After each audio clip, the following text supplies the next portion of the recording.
salaamaaleykum dama bëgg a wax ci ñaari point mooy li ñuy wax dama koy dégg ci télévision yi bu ci mujj mooy 7TV ma dégg am chroniqueur bu nekkoon ci plateau bi ñu invité Babacar Touré muy wax obligation de neutralité wala devoir de neutralité obligation de neutralité sax la ñu wax wala devoir de neutralité beneen bi mooy les fonctionnaires ñi nga xam ne dañuy exécuter ay ordres te loolu bu nekkee ne exécution boobu àndul ak xel fan la mën a yóbbu ñooñu di fonctionnaires yi bi si njëkk mooy devoir de neutralité wala obligation de neutralité pour le journaliste mooy ñu ne kii di journaliste moom dafa war a tëddee njaaxanaay te loolu noonu ab sas la dañ ko teg waru ko wàcc loolu muy ñi koy wax je les défie amul fenn fuñ ko bind ci école de journalisme le journaliste ne se définit pas par un devoir de neutralité wala obligation de neutralité c'est-à-dire journaliste ñi koy définir ci nga xam ne li ëpp li muy liggéey li muy am mu ngi koy jëlee ci ni muy taataan ay information ni mu koy toggee ak ni mu koy joxe donc loolu bu nekkee ne li ëpp ci li muy am ñu toll ci bu nekkee téeméer bu nekk juróom fukki moom fa la koy jële kooku journaliste la bu ñu ne obligation journaliste c'est de donner des faits rien que les faits pour que ñi nga xam ne ñoom ñooy public bi walla peuple bi walla lecteurs yi walla lu ñu ko mën a tuddee rek ñu mën a def seen propre opinion journaliste mën na joxe sax opinion léegi bu ñu nee devoir de neutralité c'est comme si yow bu amee affaire boo xam ne ñaar ñoo ko seq boo waxee kii ñaar ñett walla ñeent ne am na lii ñu def bu ay fait danga war a par force dem gis kële aussi ñaar ñett ba ñeent pour que nga mën leen tollale loolu en fait du rôlu journaliste bi kan rek la am obligation c'est par rapport ak ki muy jox information moo tax ñu protéger ko waxoon naa fii le code de Munich boo xam ne c'est en 1971 lañ ko bind code de Munich boobu bon waxoon naa keroog 1945 la mais dama juumoon en fait 1971 code de Munich boobu dafay joxe benn charte boo xam ne journaliste bi moom li mu war a liggéey te code boobu moom la France di doxal am na beneen charte te Sénégal wala monde bi yépp nag daanaka loolu mooy code bu ñu war a respecter mooy tey boo demee ci dëkk bu ñuy guerre mënoo traiter ki agressé ak ki ñu agressé ki ñuy dóor ak ki dóore ne yow da ngay joxe information bi munduroo comme si temps Hitler te danaa ñëwaat Hitler bu ñuy wax encore fonctionnaire nga ne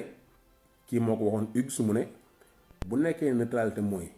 on donne 5 minutes pour Hitler et 5 minutes pour les juifs mooy nañ jox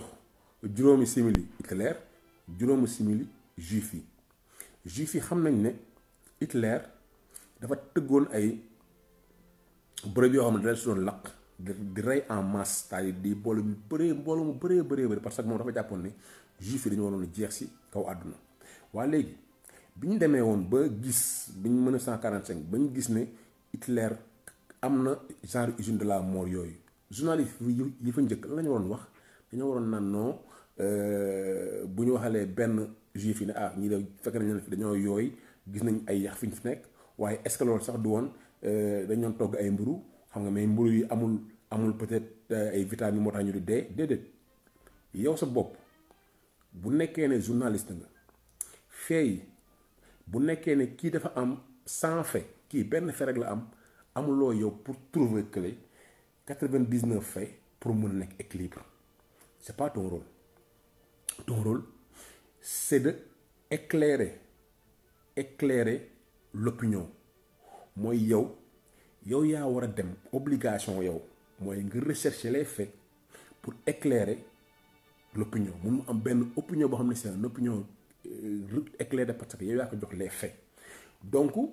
yow amuloo pour créer en fait des si. Et loolu laay gis journalistes yi Sénégal yu bëri ñoom bon ñenn ñi reporter la ñenn ñi animateur la ñenn ñi peut-être ni ñëwee ci métier bi la mais chaque fois bu amee kenn ku toog buñ nee la ah kii de lii ak lii nga expliqué ñu ne la ah pourtant kay de moom nee na lii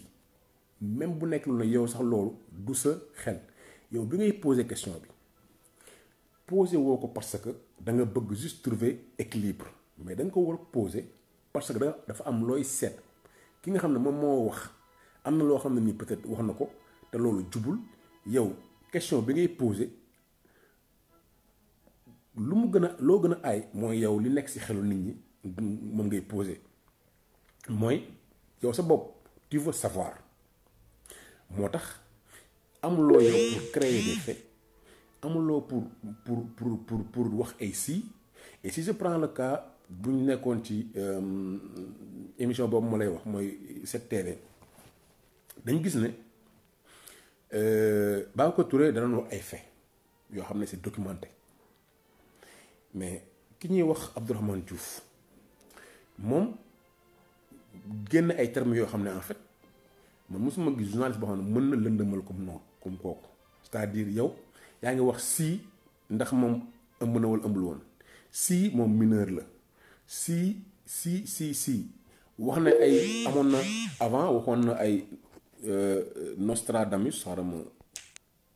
def ko silence waxoon na je ne suis pas Nostradamus wala je ne suis pas dans le secret des dieux c'est-à-dire ne discutons pas du sexe des anges c'est-à-dire wax naan malaaka yi ndax jigéen lañ wala góor lañ comme si léegi moom en tant que journaliste wala boo ko tuddee en tant que journaliste moom warul dem gëstu fee yi journaliste dañ ko protéger pourquoi ñu protéger ko mooy moom amul obligation par rapport ak kenn c'est-à-dire même ki nekk ci directeur de rédaction warula jox ordre na la fii ak fii bu nekkee ne yow sa conscience professionnelle mayu la ko wala nanguwu ko amuloo obligation nga def loolu. am na benn journaliste je pense Jéemati Fall la woon mu amoon problème ak Yaxam Mbaye parce que doon na ko sant loo xam ni moom jàpp na ne loolu conscience professionnelle am mënu ko may parce que am na fu mu bokk parce que PS la nekkoon mu koy def la loo xam ni moom par rapport ak moom conscience am ak par rapport ak conviction mënu ko may mu bañ mu am li ci am lépp pour dire yow bu nekkee ne amuloo fait boo mën a opposer Babacar Touré faut pas créer des faits yoo xam ne diversion la c'est-à-dire information bi lu mu bëri ñun dañu war a am bu ñu leen di seetaan facilité yéen ngeen éclairer ñu mooy ngeen leeral ñu c'est-à-dire da ngeen di fexe ba information comme li Dib doon wax rek xam nga coow li bëri na mais da nga koy wax ñu ko attanul journaliste yi nag waruñu ñoom dañu war a attan coow c'est-à-dire lu coow lu bëri da ngeen war a segg ba tegal ñu ko de telle sorte que ñun danañ am benn opinion éclairée par rapport aux faits mais bu nekkee ne plateau boo gis chaque fois bu ñu waxee dara ngeen ne est-ce que moom bi mu demee ci kii bi wala est-ce que kii nee na lii wala est-ce que kii nee na la ay suppositions ce n'est pas du journalisme ce sont des faits mënoo leen wax aussi ay termes yoo xam ne ça n'existe pas et puis ça passe comme crème c'est-à-dire boo nee obligation journaliste dafa am obligation de neutralité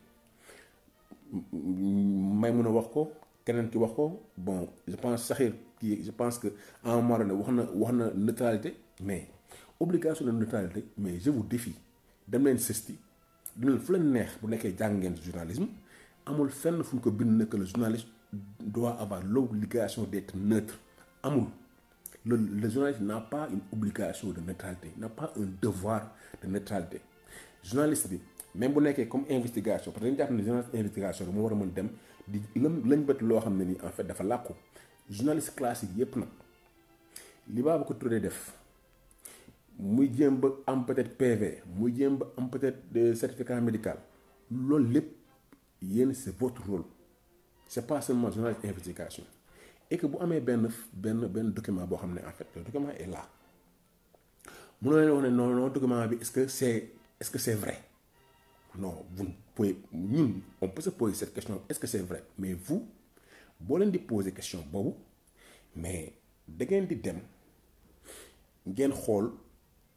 ndax loolu dëgg la wala dëgg da ngeen di laaj médecin ba bu médecin bu tontuwul nga ne ah ñu ne médecin bi ko bind signé ko ñu xam ne Alfousseynou la mi ngi fii nii laaj nañ ko mais moom neen du si wax laaj nañ ay yeneen médecin yooyu ñoom nee nañ lii nii jox si ëpp parce que yéen recoupé donc boo leen recoupé ba pare même buñ tontuwul leen baax la wala baax parce que avocat peut-être ñeneen partie bi ñoom ils ont intérêt à dire que nag fake la mais boo leen defee loolu dinañ xam ne benn médecin taxawul en tant que professionnel mu dudd baram ne lii nii fake la parce que dañ ko signé tamponné ko donc jusqu'à preuve du contraire bu nekkoon faux la Alfousseynou moom mën na porter plainte ñi def xawma faux en écriture xawma de document public donc loolu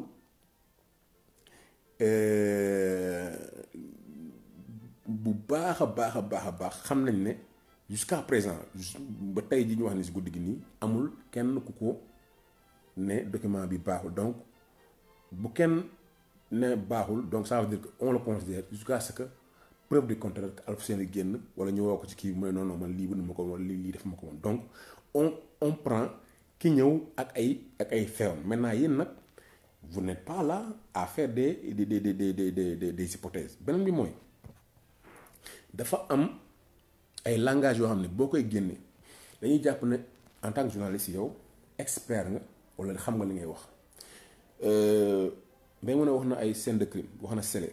wax na ay reconstitution les journalistes bi def enquête yow doo enquêteur da ngay bàyyi gendarmerie enquête mais bien sûr d'abord scène de crime bu ñu koy wax en général mën nañ ko wax si bu ñu reyee nit ñu xam ne nii en fait lépp lu fay am ay indices dañ koy sécuriser mais viol boo xam ne nii peut-être Babacar lu ma wax ne demoon na fa nga ne la scène a été souillée non bi mu fay dem li mu fa doon ut l'intérêt c'était pas de relever moom ay ADN Babacar amul pour relever ADN donc buñ la scène est souillée bu fa demee est-ce que après scène boobu comme c'est souillé est-ce que bu boobu c'est intéressant wala li ñu fa jël dara non Babacar amul compétence pour dem def ay relever xam nga recueillir ay preuves yoo xam ne c'est des preuves scientifiques comme bu ñuy sécuriser scène de crime non moom bu demee am na yeneen yoo xam ne mooy techniquement configuration bi ñu wax ne kër ga na la am est-ce que buntu bi day tëju est-ce que am na distance entre néeg yi est-ce que am na peut-être buntu sarale est-ce que léegi lii est-ce que foofu donc loolu noonu ñuy wax est-ce que terrasse la parce que yëpp dañ ko wax ci kii bi ci PV bi loolu yow mën nga dem de visu nga photo ko walla nga filmer ko mais loolu ñun photo walla filmer boobu noonu mais tey ay preuves yoo xam ne nii la avocat yi bu ñu demee ba ci jour procès bi mën nañ ñoom même bu nekkee daanal nañ kii bi le bâtiment mais ñoom mën nañ jël éléments yi nga xam ne Babacar Touré moo ko def parce que loolu ce sont des photos ak des vidéos et on voit que scène de crime da gars yi dañuy photo donc bu ñu photo woo loolu noonu preuve la que ne que fii nii tant de centimètres la mooy comme ni ma la doon wax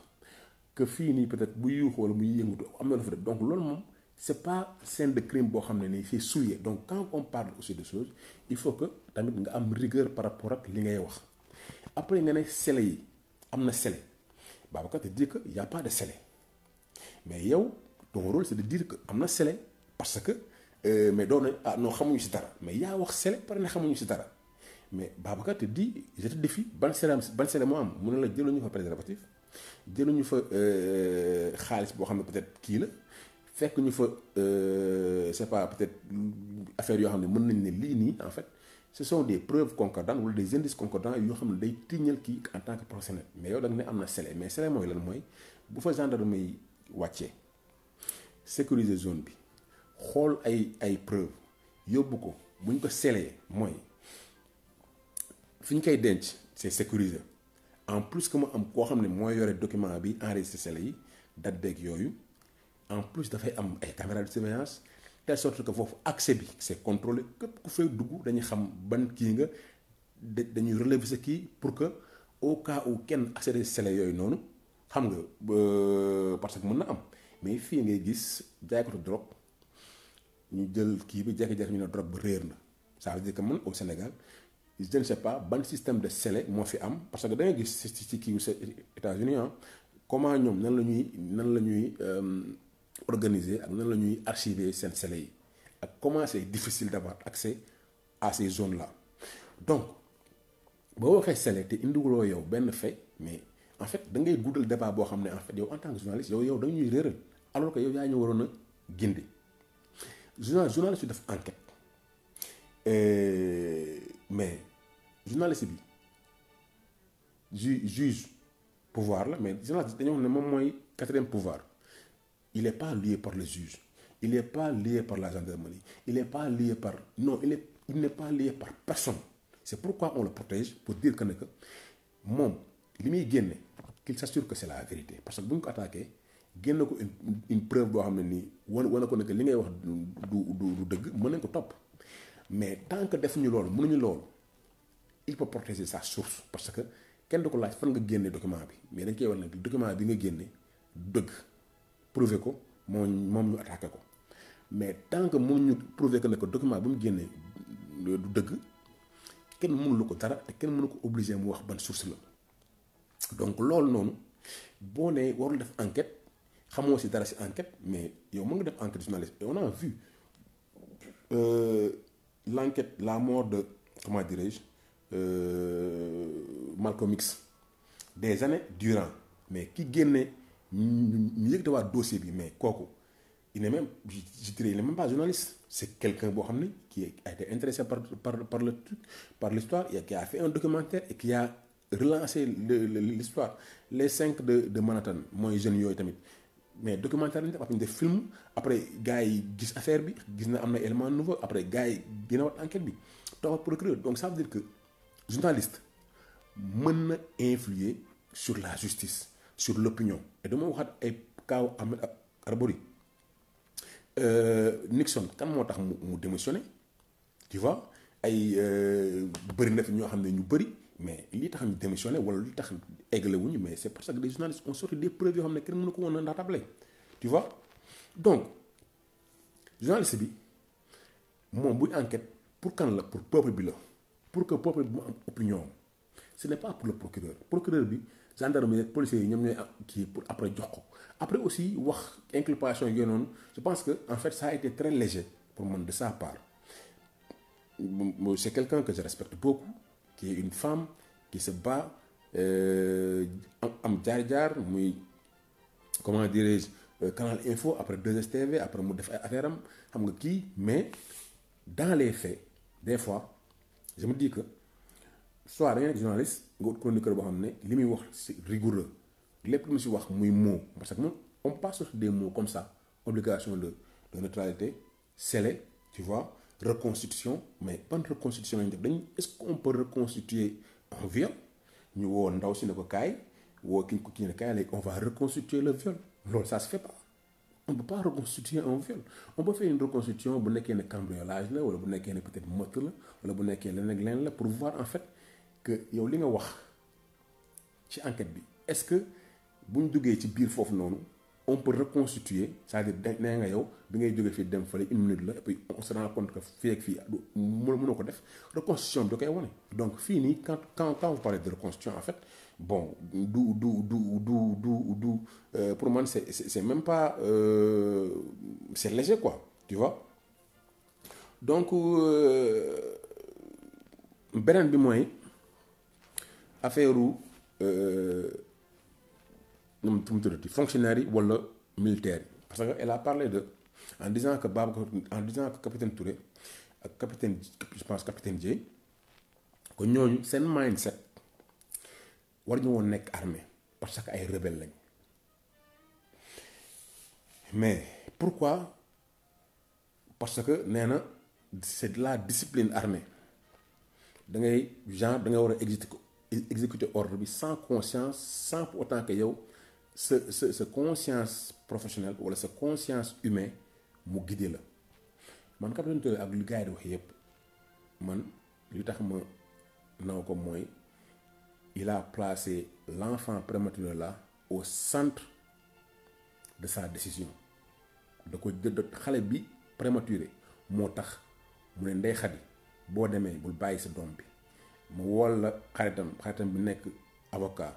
xaritam boobu gis Pape Alé Niang ñu def benn entretien mu àll sa opinion bi moo tax ñu bàyyi Ndeye Khady sinon Ndeye Khady dinañ ko tàqalee ak doomam yóbbu ko tëj ko parce que loolu la procureur waxoon après doom ji dee. Mais loolu c'est ça que le capitaine Touré loolu la empêché et loolu bu amoon après qu'est-ce qu'on aurait dit kan moo nekk responsable bi mais moom il a pris sur lui de protéger cet enfant là après ak lu ñu si mën a wax lépp parce que on n'a jamais prouvé que moom moo génne les PV là.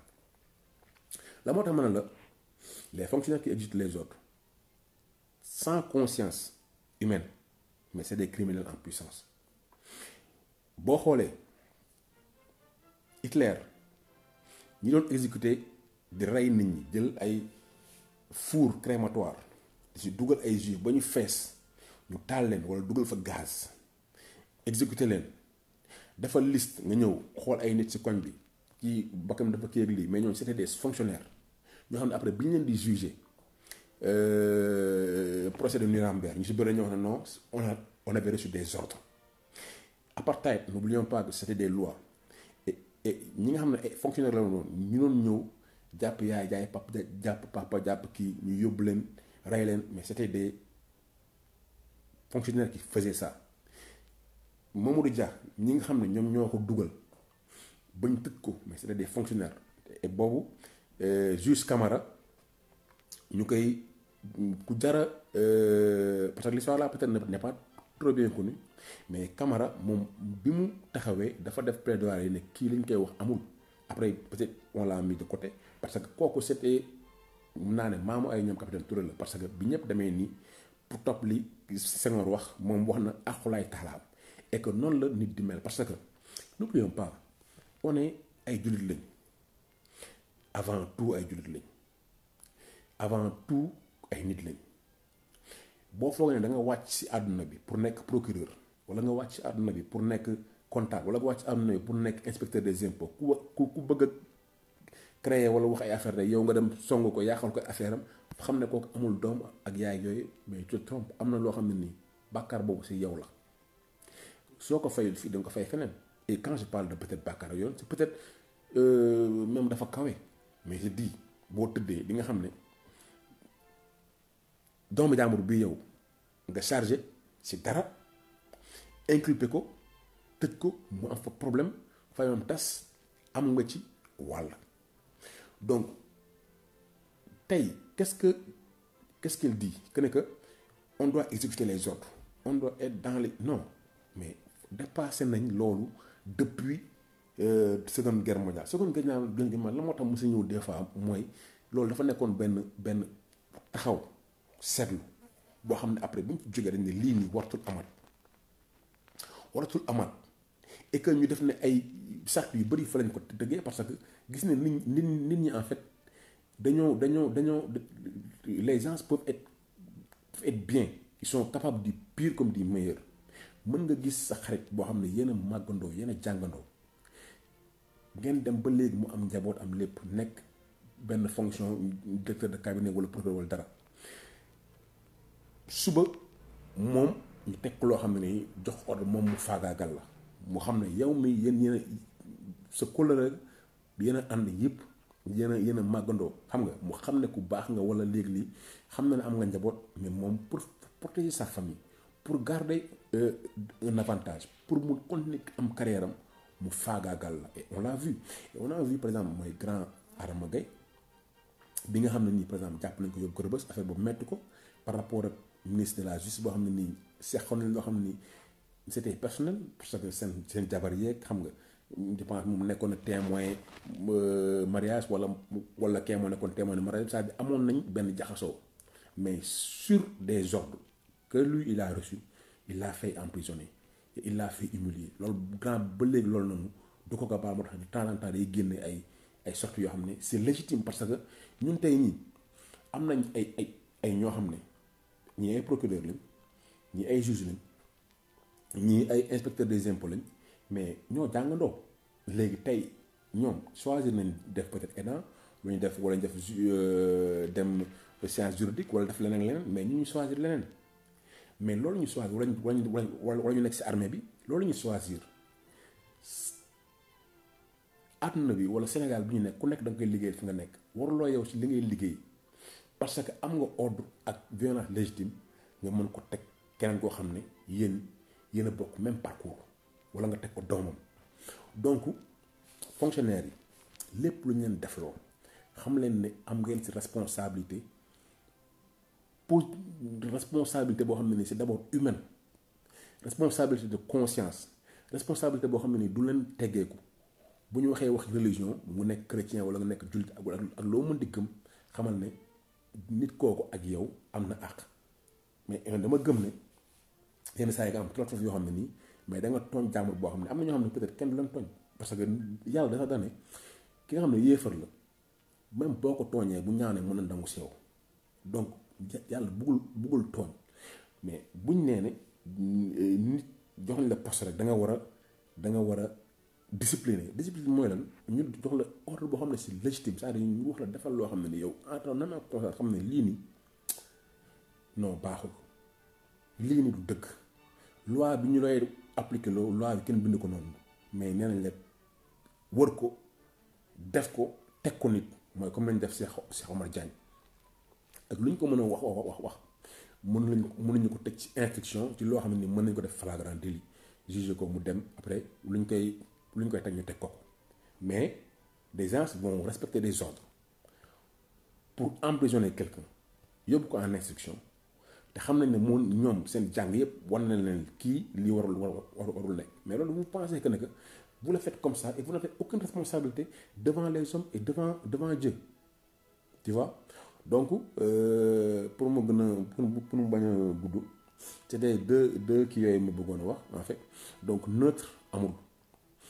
nit mën nga neutre au début parce que xamoo mais boo demee fay yi di wane di génne ba nga xam ne lii de vraiment tey na xel bu boobaa boo toogee noppi dafa am foo far parce que bu ñu waxee bii rek nga ne ñaari kële non am nga foofa parce que xam nga yow sa biir xol que ne que lii nii wala sa biir xel lii nii yenewul maanaam donc loolu noonu dañ koy bañ beneen bi mooy ak loolu mën di liggéey surtout les fonctionnaires qui sont sous les ordres de l'État sous les ordres de l'armée sous les ordres de la police de la gendarmerie lépp loo leen def nekk li ñu leen jàngal nekk aussi loo xam ne yéen seen religion may na leen ko nekk loo xam ne aussi légitime la mooy lii kat ñuy def aqulaay taala war nañ ko def jaajëf